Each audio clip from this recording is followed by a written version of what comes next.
I got the day off today. I worked a night job last night and worked till like 4 in the morning, so they gave me the day off today. So I figured I'd put a video together for you guys. I've gotten a lot of requests on my channel and on Instagram for, just putting a video out for basic tools that maybe beginners would need in this trade. Guys just starting out, guys or girls, whatever.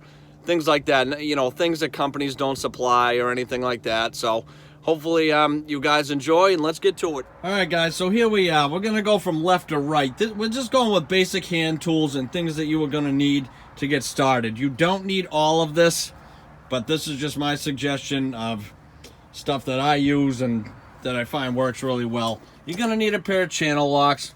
Obviously, I got a couple different sizes here. I got some others as well. I'm not going to pull out everything I have. I mean, I got doubles and triples, quadruples of things, but we're just going to give you the basics here, okay?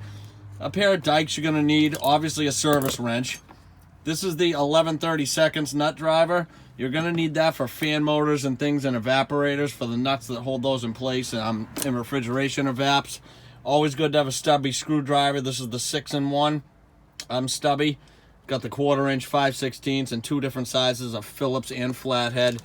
Some type of thermostat screwdriver. This is the Klein one. That's the 4-in-1 multi, which will basically be like this. You can get these at supply houses sometimes. And it has also a core remover, a valve stem remover, replacer at the end. Gonna need a couple different types of markers or a paint pen. I like red for the paint pens. Black markers. Couple types of insulated screwdrivers, Phillips and flathead. Gonna need each size nut driver if you don't have a 6-in-1, 8-in-1, 11-in-1. I got 1/4, 5/16, 3/8. Here's my 11-in-1 right here, which has all that stuff I just mentioned, plus Phillips and flathead, different sizes. A bigger screwdriver that you can use for a pry bar or just a whale on if you need to do something. Ratchet, obviously, with sockets, socket set. Try to get 3/8 drive and 1/2-inch drive if you're going to be working on bigger stuff like bigger refrigeration and things. Pair of needle nose. These have wire strippers in them as well. You're going to need a pair of wire strippers, but I just use these Kleins basically for just for needle nose. Various size adjustable wrenches. I got 6, 10, and 12 here. Obviously, I have more of those, but I'm not going to pull them all out. A pair of snips. These are just the righties. You're going to need lefty, green, red, maybe yellow. If you're doing sheet metal stuff, I don't do that much, so I don't need really those things. Some type of level. This is a little one. This is just a little torpedo level I have. I also have a 2 and a 4-footer if I need it. These are a pair of wire crimpers. You can see in there they crimp on stake-ons and butt connectors, things like that. These are really good. I don't use them for cutters. I just use them for crimpers. I prefer this style. Pair of linesman pliers. Any type of inspection mirror to check your braze joints, things like that. This is just another Phillips head screwdriver. You're going to need just various Phillips flatheads. Even if you've got 6-in-1, 8-in-1, whatever, you're still going to need those. And different types of meters. You really only need one, but I just figured I'd bring them all out because, you got the field piece that are more expensive, the awesome meters. I love these things. I got the 640 and the 460. I got a UEI here. I used this one for years, but the amp probe broke on it. Still works, but the amp probe doesn't work.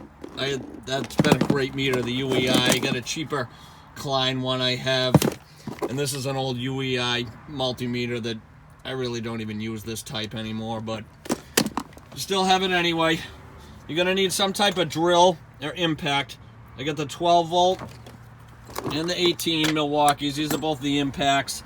You're going to need probably a drill too or some type of hammer drill. You can usually get these in the combo set. I get the 12 and 18 with the hammers. Some type of parts case. You don't have to have this, but I like it with wire nuts, fittings, screws, things like that. Caps. You guys have probably seen a lot of this if you watch my veto review videos. Just various sizes of bits for your drill, 3/8, 1/4, 5/16, the Phillips. Different lengths if you need extensions.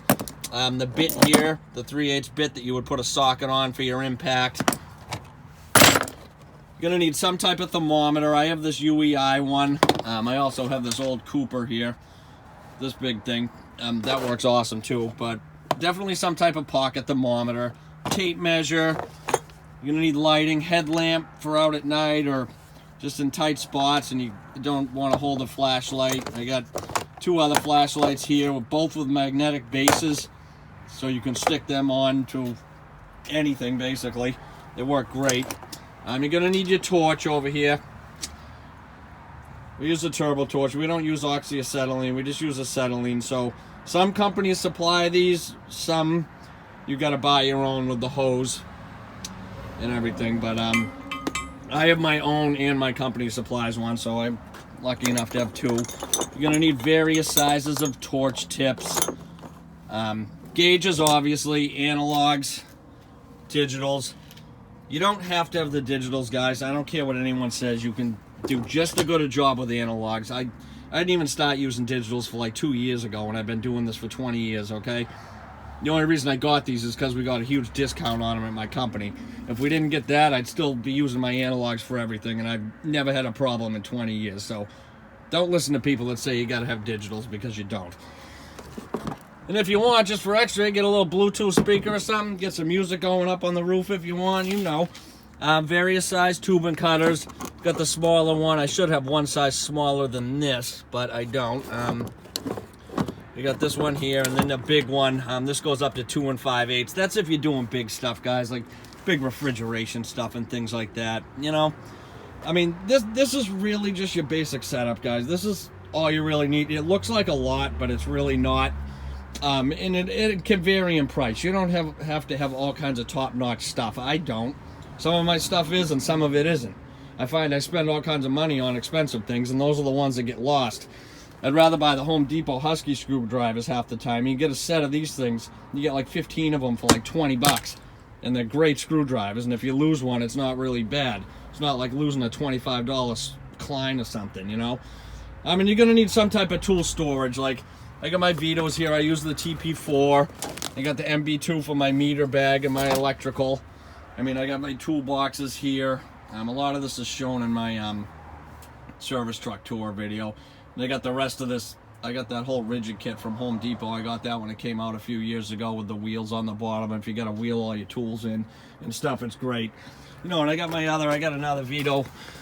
I got my MCT bag here too, which this thing's awesome. I don't even really take this out of the truck. I just use it for extra tool storage and things. But, I mean, like I said, this is just the basic, guys. You're going to need some sort of rope to rope your stuff to the roof. You know, extension cord. You can never have enough cord. It's nice having these 3-way connectors. If you got to run multiple things at a time up on the roof or whatever. Have at least 100 feet of cord, guys. I got close to 200 feet here because we got some long runs we got to do in some places we work. But other than that, guys, that's the bare bones basics. So don't get overwhelmed. It looks like a lot more than it is when it's laid out here, but it really isn't that much, and it's not going to cost you a fortune. Oh, and also a leak detector. I don't have to buy my own, luckily. This is the Infocon D-Tech. This is a really good one. I have been using these for years, but my company supplies these, thank God. These are like a $300 or $400 leak detector, and I think they work great. So, but like I said, a lot of companies you don't have to provide your own, at least the ones around here. So, hope you guys enjoy this. Just wanted to get a basic thing for the guys that gave me the request for that, so I appreciate it, guys. Appreciate you watching. So, I mean, that's pretty much it, guys, for the basics. You know what I mean? I'm not, you know, I'm not talking about the biggest stuff like vacuum pumps, recovery machines, things like that. Most companies, at least the ones that I know, they supply those things. You don't need to buy your own unless you're doing side work or something, or, you know, things like that. But whatever. I mean, you know, you got your ladders, you know, big things like that. You're not going to need that stuff, guys, because companies should supply that stuff. I've bought my own 4-footer just to have, because it's more convenient for me for some jobs. But other than that, like I said, companies should be supplying stuff, guys, and, you know. But if anyone else is watching and can think of anything else, please mention it in the comments for basic stuff. I'm sure I forgot something. I probably did. But, I mean, depends where you're working, too. I mean, you may need your own hard hat, safety glasses, things like that, of course, drill bits, you know, stuff like maybe a universal drill bit. I'm just trying to go off the seat of my pants here and trying to think of some other things that are coming up in my head. Like I said, always have like some decent tool storage, decent bags. It depends what you like. Everyone likes everything different. You know, good pair of boots. You gotta have good footwear. We're on our feet all the time. You want to be comfortable no matter what you're wearing. Don't wear sneakers. Kind of looks cheap and looks like you're a hack. You know, and plus they're not gonna protect your feet. You want good boots when something falls on your foot and breaks all your toes if you're not wearing something good. So, other than that, guys, said as of the moment, I can't think of anything else. So, just thanks again, everybody, for everything. Like, comment, and subscribe if you want. And catch you boys in the next one.